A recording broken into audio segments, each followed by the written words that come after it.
So we're trying to think of ways of learning and teaching that are more horizontal or more egalitarian, which you feel word. And we've been thinking about ways to try and do this and experimenting with each other on how to do this. So one thing that we always talk about to begin with is the body is really rejected in most school settings. So, you know, we come into a classroom and we're told that we're just going to use our minds, we don't do anything with our bodies. And so we usually try and start out each encounter with some sort of movement or some sort of breathing or something, just to remind ourselves that the body's here. So what I'd like to do, just to do this really quickly, is just, if you could just kind of swipe spots, and as you're swiping spots, maybe introduce yourself to someone and say, hey, my name's so-and-so, I'm here, just to get the body in motion. Hey, you want to swap spots? Oh, fuck. I just sat down.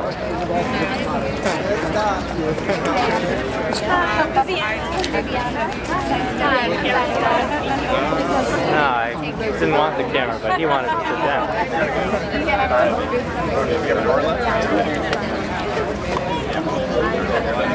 was worried about I do. How was your court date? Awful. Were you I'm going to Savannah. My friend Sean Jacobs teaches in international.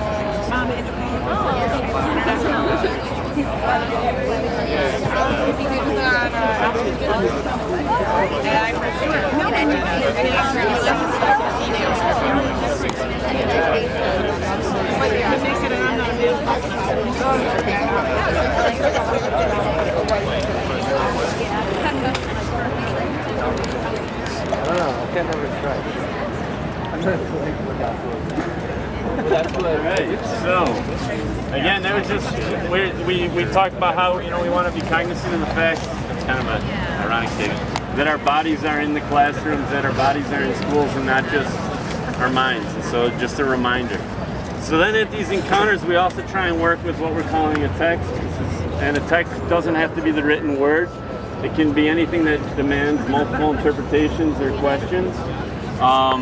This can be done in a variety of ways. Remember, like, textura means to weave together stories, and so it can even be amongst like oral stories coming together and then using those stories to prompt discussion. We won't go through a text today, but we'll generate questions.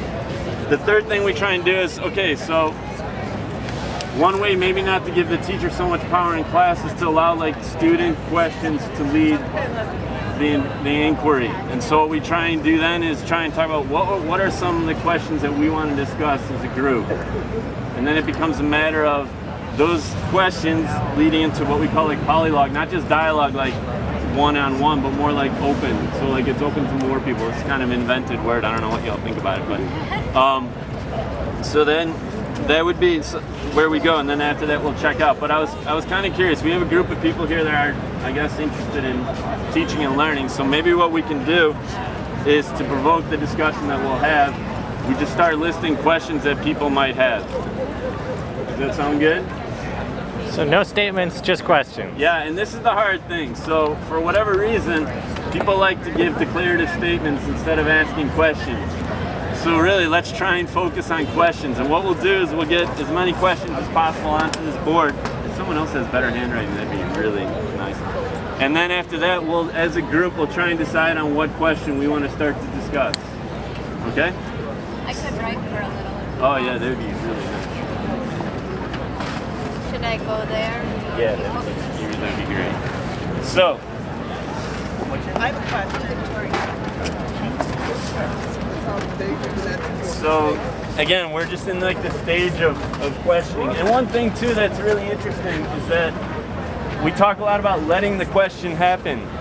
You know, and time is a constant pressure for whatever reasons in the institutions that we have, and sometimes it just takes time to let questions happen. You know, you might have to have silence. You might just have to let it come about on its own. So there's no rush. Is horizontal pedagogy possible when you have grades?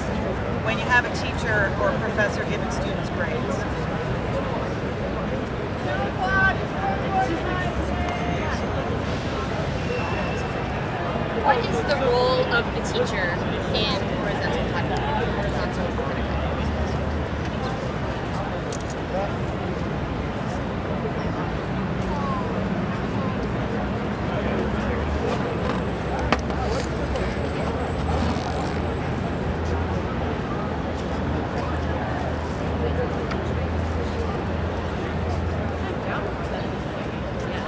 guess I would say, does horizontal pedagogy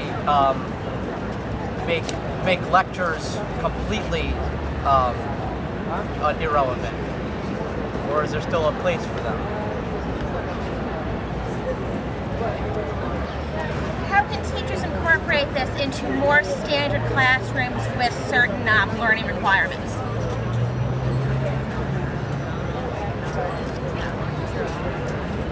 What are the benefits of horizontal pedagogy over hierarchical pedagogy? Does horizontal pedagogy depend on something teachers know or something students know? Here, wait. Let's slow down just a little bit. Sorry. So, you get her question. Yeah, well, is that legible? Pluses and minuses of And then here. teachers, students versus...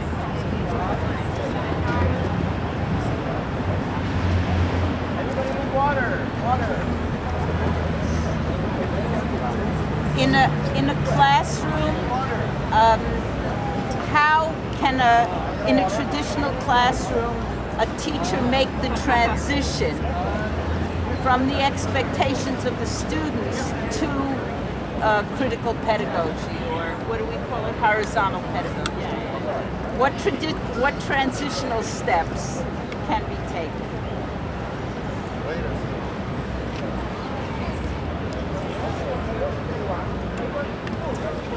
So we're just in this questioning phase now. How does how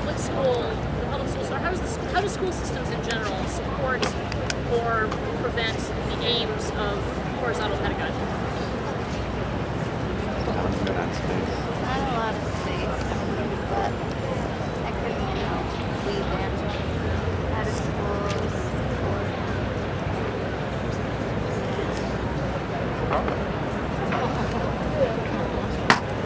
How does one contend with the diversity of cultural backgrounds and narratives that people who occupy the space? Can everybody hear the question? How do you contend with diversity of cultural narratives of those participants in the space within horizontal pedagogy?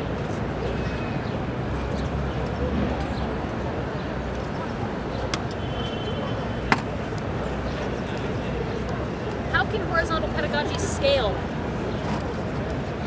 Can you clarify that a little bit? Sure. How big can we make it?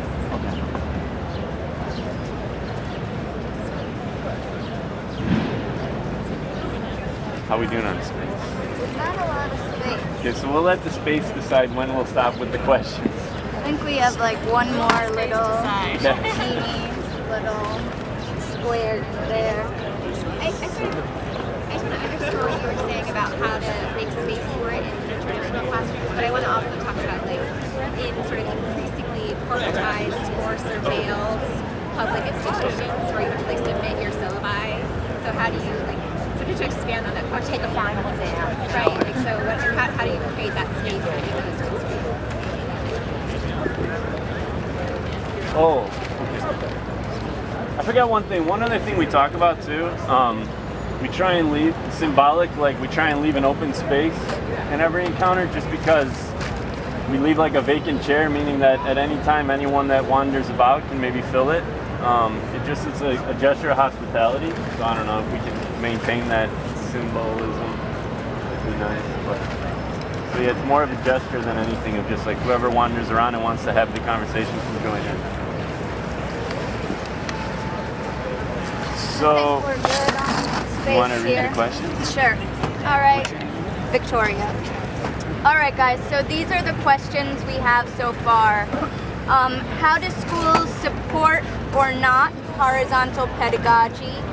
Schools or school systems.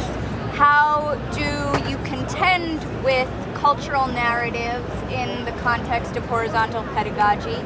Is horizontal pedagogy possible with grades? How big can we make it? So issues of scale. What's the role of the teacher in horizontal pedagogy?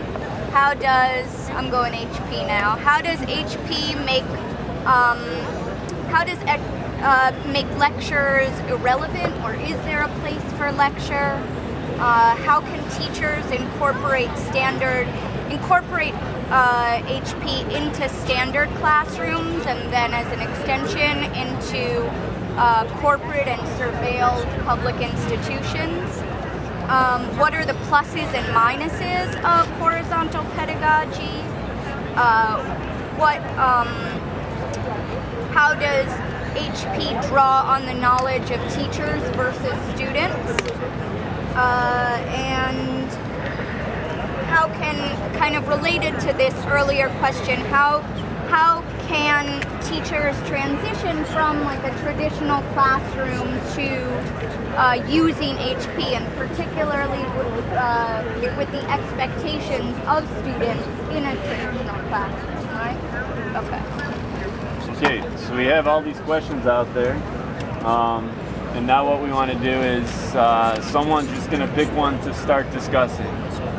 And then we'll let the conversation flow, and then if one question, the rhythm dies out, then the energy dies out, then we'll pick up another one. So it's open to anyone to choose any one of these questions that you want to comment on. I guess I'll start with one is in terms of the pluses and minuses of horizontal pedagogy. I mean, I guess to sort of build on that question, I wonder about I guess if we think about horizontal pedagogy in the context of alternative education, who benefits and who doesn't? You know, how do issues of class and race get? How are they affected by alternative education practices? Sorry, I know that question was really close, but may I raise? I just feel like this one is okay.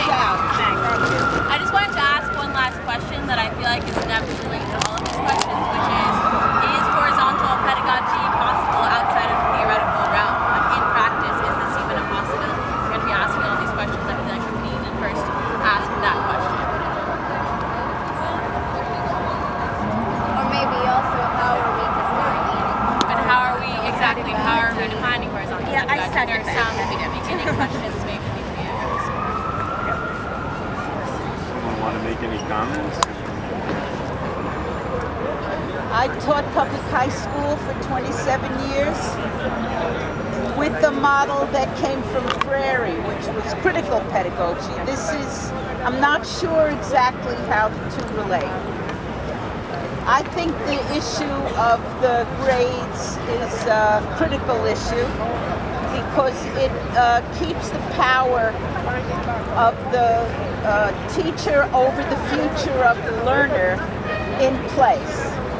And in my critical investigation of evaluation, I developed a way of enabling students to evaluate their own work and develop their own grades. And that worked in a traditional classroom because it was a process of transitioning the students from saying what they thought I wanted them to say in order to please me to get a good grade, to taking responsibility for their own learning and setting goals that they then could benchmark whether they accomplished, and doing final self-evaluations, which took me out of it because if there was a difference in my perception and the students, we called on a small group from the class to mediate. And I must say that I very rarely left the student confused or unhappy with their grades. Occasionally, yes, of course. But I think there must be a model of transitioning because the behaviors are so set in, even in very small children. So ways of teaching these and gradually withdrawing the power of the teacher and empowering the learner. Thank you. I think that I loved your question about is it possible? Because I think the great thing is about whether or not it's possible to actually have horizontal pedagogy. And I mean, there are some who would say, and maybe me as well, that in a capitalist society, you're going to replicate power dynamics any place you go. And since they're sort of, preset in a institution like schooling, I don't know if you can actually move beyond it completely.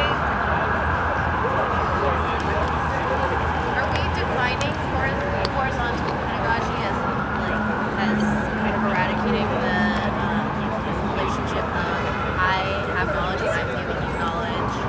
Like, is that what that is? Is it a conversation where two people are equal, or like can we visit the whole definition part of the conversation again? So let me clarify a couple things. One of the things we've talked about with what is horizontal pedagogy is, this will sound familiar to some people, we assume what we are calling like inequality of intelligence. And what we're saying, what that means is that we're making the as if assumption that anyone can think at any level. They don't need to be explained to. And so one of the things that we're trying to challenge is the notion of the explicator. And this is obviously controversial because a lot of people say, well, sometimes you need explication. That's open What do you mean? So like if I come to you and I'm going to explain to you your position in society, I'm going to tell you why you're oppressed. And I think one of the things that we want to challenge is, well, maybe that's not necessarily needed.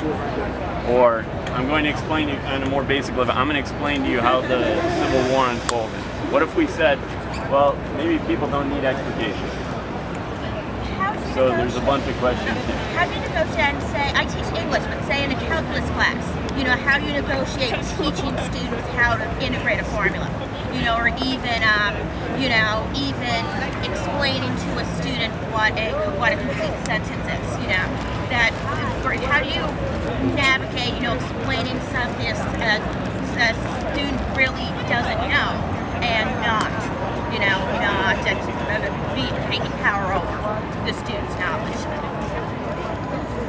So there's a bunch of comments. I'm gonna work my way this way. So here, you had hand up. Here. I'd also like the question about is it possible outside of theory? I think from a particular part of anthropology, we ask, are all everyday behaviors, all cultural interactions educated? Do they educate? Do we teach others? So is horizontal pedagogy always already happening? And if that's the case, how do we proceed? Not just in school, but everywhere. And how does that fit into school? I find it can be hard at times because sometimes you find yourself on Facebook with that one uncle who simply is not going to listen to what you're saying. I think it's called Kindle Food. And I always sort of ask myself, how do we approach that conversation? Is it ever possible to get through that as a hard thing to come to? Because that seems like a moment of education right now that is critical national. So I just want to sort of throw those questions. How do we approach this? Yeah, I think the problem with the explicator model, which is what is that you see the teacher as sort of a fountain of knowledge, sort of like a fountain of knowledge, and that sort of instills a sort of class relation to begin with. And I think the sort of horizontal education is probably really good for English classes or philosophy, because those are all things that I feel like people have a general access towards about thinking how the world works. But I'm curious and sort of hesitant when it comes to things like quantum mechanics or something more. My question is, do we need, in those very hard sciences, do we need that explicator versus the more social sciences? So here. I'm sorry I don't know your name. In grad school now, there's been an effort over the last 10 years to teach horizontally, to identify skill sets and to work with other teachers. In your case, working with scientists to use math and literature to put together an agri-science project. I mean, it's basic as working with your colleagues, bringing your ideas to the table, bringing theirs, and then particularly, but to answer your question, your colleagues are your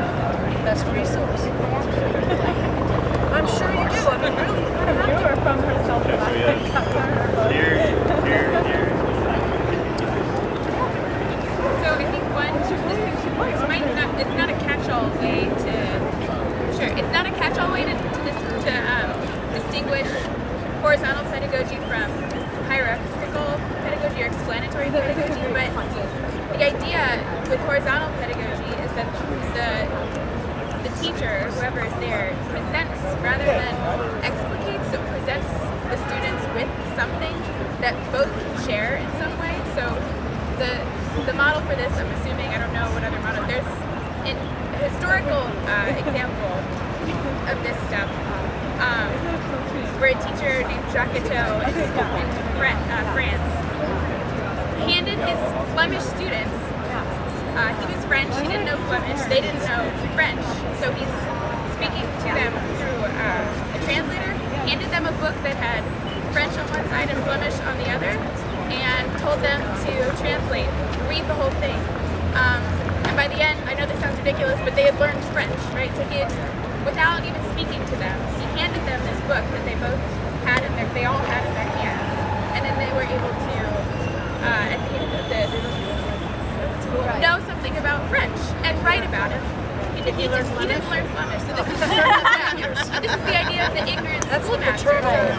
This is somebody who didn't know anything about the language, but then taught students something about his language. I think that's what it was. But so maybe that's the difference, is that you've got a book. So with math, the students have the book in their hands, but generally speaking, students don't go through the explanatory pages. They listen to what the teacher says, and then they figure out the problems. But that's how I did it. I know they tell you to look at the book. Well, you want to be a guide. Right. The questions or the comments are over here, here, there, here. I guess I just wanted, I love that example. That's the Rossier book, right? Ignorant Schoolmaster. And I think that's like kind of flipping the script on who has the knowledge and who doesn't have the knowledge. I guess two things I want to say. One, really quickly, that I just want to question and challenge the sort of implications of saying like the social sciences and English are things that we all have access to, that are sort of these naturalized, like anyone can learn through conversation, but then the hard sciences and math are things that actually need to be explicated. These are like very gendered ideas in education, and I really want to like question those. And then also, I want to suggest that like maybe horizontal pedagogy isn't so much about holders of knowledge, or it's more about a process and approach, because there are there are times when the students have access to knowledge, and that there are times when explicating isn't maybe the word I'd use, but when there are people with expertise and experience sharing, and whether those are the teacher or the student. Well, I teach some. Can I put you on the stack? The goal? Over here? Yeah, there. So, Victoria, right? You actually said a lot of what I wanted to say about the disciplinary question. This has come up in the Horizontal Pedagogy Workshop. We've been going since the fall. Every Thursday we meet. And it always comes up, like, what about math? What are we going to do? And so a few times we're like, let's see what happens. So we tried to do a math problem horizontally. And, we had a pattern put up on the board, and we questioned it for a while. So we all sort of came at it like, what's going on here? What do we think is going on? What do we want to learn from it? And it was sort of a radical kind of experience, at least for me. And so now I feel like I'm just playing the role of explicator. But I would challenge people that if they're concerned about this disciplinary question, I think maybe why we think that way is because we've been taught more horizontally, not in the maths. We haven't experienced it before in maths. We think it's impossible, but let's just keep trying to challenge that.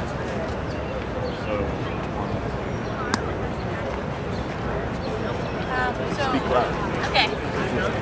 So I think that I agree with what Victoria was saying also, but I think we're still stuck within the rhetoric of teacher and student, and perhaps we can just agree to or disagree, but think about another term, which is maybe learner, and we can all be learners, and in that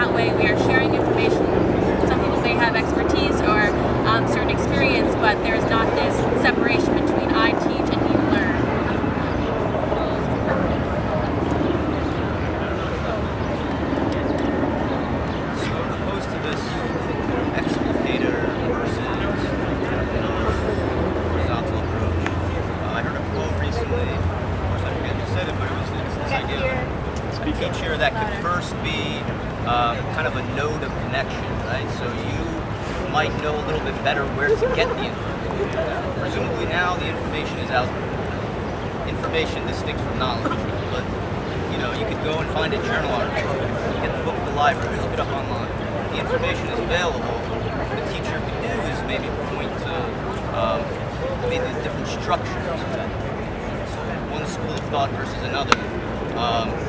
Kind of facilitate in that sense, but also in sciences, there's a lot of this, this learning curve of acquiring the jargon. You can pick up a science journal article, and yeah, it's there, it's free, but what the hell are they talking about?